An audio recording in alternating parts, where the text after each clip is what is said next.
UP की mastermind लड़की का पर्दाफाश। सरकारी नौकरी के लिए बनाया ऐसा मास्टर प्लान जिसका खुलासा होने पर सब रह गए हैरान। कहानी में समझिए लड़की ने कैसे घर बैठे हासिल की थी सरकारी नौकरी। कार्यक्रम के प्रायोजक है माई इंडिया फ्यूल्स। माई इंडिया फ्यूल्स दे रहा है पेट्रोल पंप, डीजल पंप और सीएनजी पंप डीलरशिप पाने का सुनहरा मौका। अभी कॉल करें टोल फ्री नंबर 180031391115 पर। पुलिस कस्टडी में मौजूद इस लड़की को गौर से देखिए। ये वही लड़की है जिसने सरकारी सिस्टम को हिलाकर रख दिया।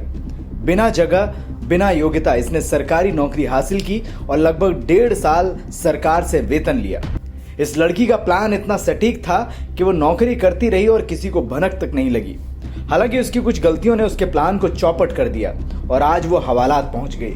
दरअसल स्क्रीन पर दिख रही इस लड़की का नाम दीपशिखा सिंह है। दीपशिखा 2021 से औरैया जिले के एरवा कटरा सीएचसी में एक्सरे सहायिका के पद पर कार्यरत थी। मैनपुरी निवासी दीपशिखा को ये नौकरी अपने पिता रघुवीर सिंह की मौत के बाद मृतक आश्रित कोटे से मिली थी। लेकिन हकीकत सबके सामने आई तो सब हैरान रह गए। आपको बता दें कि दीपशिखा नौकरी कर रही थी। उसी दौरान स्वास्थ्य विभाग के अधिकारियों को उस पर शक हुआ और जब जांच कराई गई तो दीपशिखा के प्लान का पर्दाफाश हो गया। जांच के बाद ये बात साफ सामने निकल कर आई कि दीपशिखा ने नौकरी फर्जी दस्तावेजों के आधार पर हासिल की है। असलियत तो ये है कि दीपशिखा के पिता रघुवीर सिंह स्वास्थ्य विभाग में कार्यरत ही नहीं थे। ऐसे में उसे मृतकाश्रित कोटे से नौकरी कैसे मिली?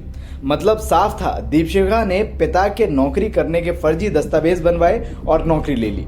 फिलहाल दीपशिखा पर 2021 में ही मुकदमा दर्ज हो गया था और अब उसे गिरफ्तार कर जेल भेज दिया गया है। दीपशिखा नाम की हमारे यहाँ पर एक्सरे सहायक के रूप में यहाँ पर कार्यरत थी एरवा कटरा में, जिनके द्वारा जो फर्जी अभिलेख यहाँ पर प्रस्तुत करके और नौकरी पाई गई थी और मेरे से पूर्व में ही यहाँ पर ज्वाइन कर रखी थी।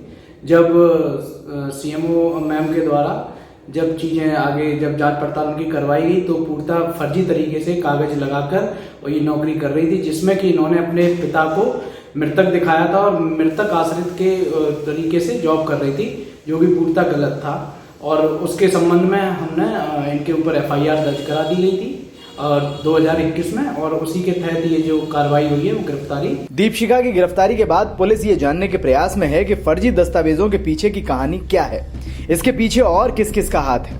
लड़की ने ये पूरा प्लान खुद बनाया था या ऐसा फर्जी काम करने वाला कोई गैंग सक्रिय है, ये भी सवाल बना हुआ है। Bureau report, NTTV Bharat. देश दुनिया की ताज़ा तरीन खबरों से रूबरू होने के लिए सब्सक्राइब कीजिए आपका अपना चैनल NTTV भारत।